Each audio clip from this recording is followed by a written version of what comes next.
public is passive. It is impossible to mobilize the Israeli public. I think the Israeli public is playing a very irresponsible role in this. But in a sense, for the Israeli public, rather than peace, the Israelis want peace and quiet. And they really don't care what happens to the Palestinians.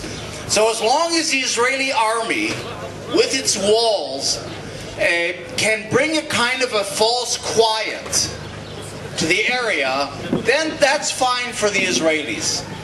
And so we're not going to get the Israeli public to rise up itself and demand an end to the occupation. Which means, it's not fair, but this means that a lot of the responsibility has got to go to the international civil society, to many of you that are here. And I think Israelis and Palestinians are willing to support you, but this has got to be an international struggle for the liberation of Palestine. Now, we're in really, I think, a very difficult situation. It's at a very important time. You know, we use the word apartheid a lot. The apartheid wall. People have talked about apartheid, but this isn't just a slogan.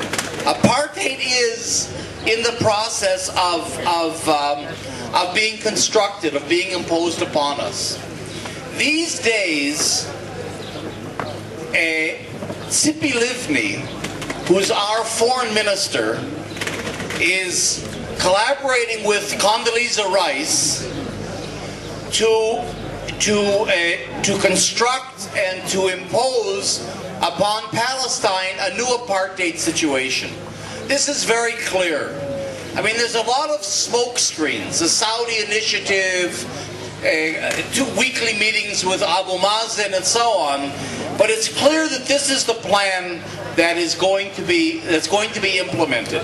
It's really ironic, if not grotesque, that there's a black person in the United States, an African American, Condoleezza Rice, who's constructing the new apartheid situation in the world. I mean, it's really unbelievable, but that's happening. And in a sense, this is something that Israel has been very upfront about for many years. Sharon, already in 1977, was talking about his plan of cantonization, to cantonize the Palestinian areas. This plan has had different kinds of expressions, but I think it was also the plan of Oslo.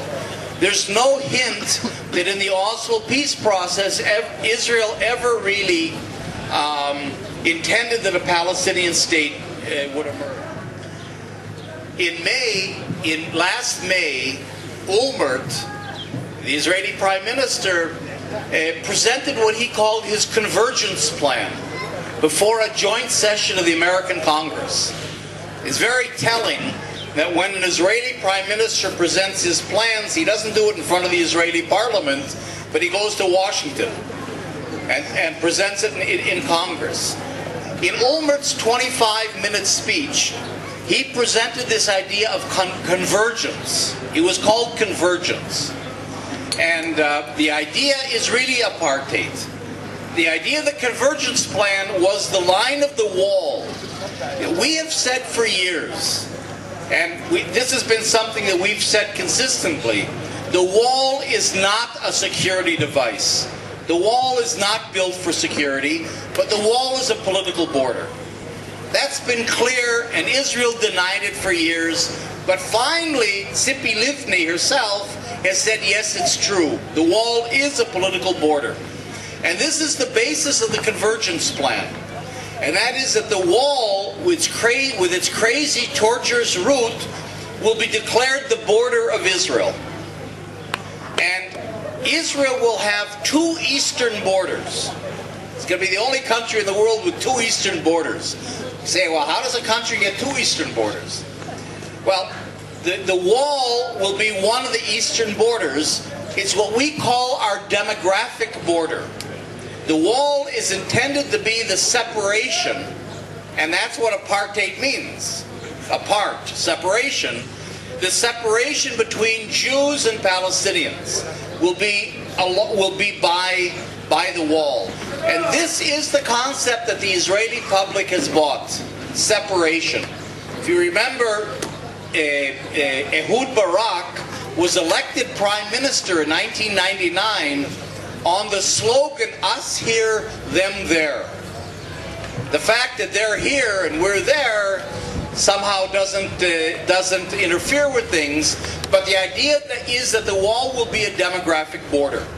And then the settlement blocks, what we call the settlement blocks, not just settlements themselves, the large urban areas like Modi'in Illit here, will then be annexed to Israel. At the same time, Israel will have a second eastern border, and that's the Jordan River. The Jordan River and the Jordan Valley, because that's Israel's security border. So now the Palestinians will be squeezed between a demographic border on one side that intrudes far into the Palestinian areas and a security border on the eastern part where the Ariel bloc and the Greater Jerusalem bloc then divides that squeezed part of the West Bank into cantons, into 4 or 5 cantons together with Gaza. So that's the conception. It's a Bantustan. Now what happened when Olmert presented his plan in Congress, Bush and Blair grabbed him. And they said to Olmert, look, you can't do this unilaterally because we have the roadmap. Now we all know that the roadmap is dead, that there is no such thing as a roadmap initiative. But it's still what the international community uses as a kind of a facade. So whatever Israel is doing, it has to try to put it within the framework of the roadmap. The roadmap talks about negotiations. So, and I'm telling you this, Olmert was told by Blair and by Bush that you have to pretend, and that's the word that was used, you have to pretend that for 1 year you're trying to negotiate with the Palestinians. Because we can't support it if this border is imposed unilaterally. You have to pretend. We know over that year negotiations aren't going to happen.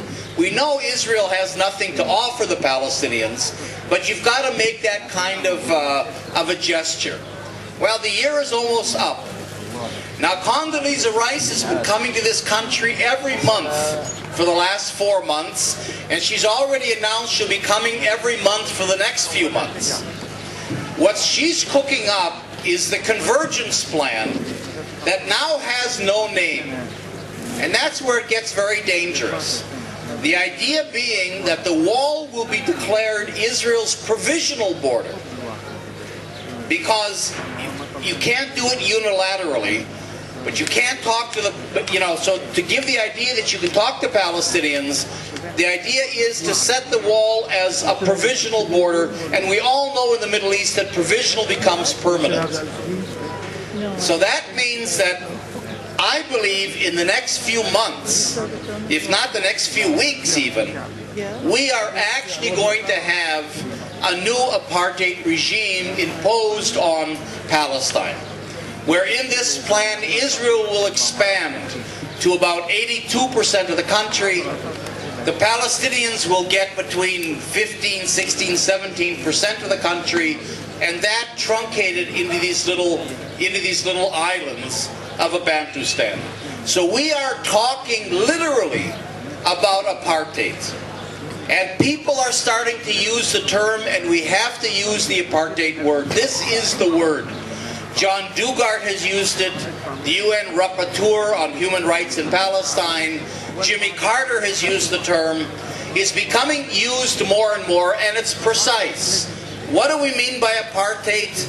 2 things. One is separation. That's what apartheid means, is separation. And that's what Israel calls its policy.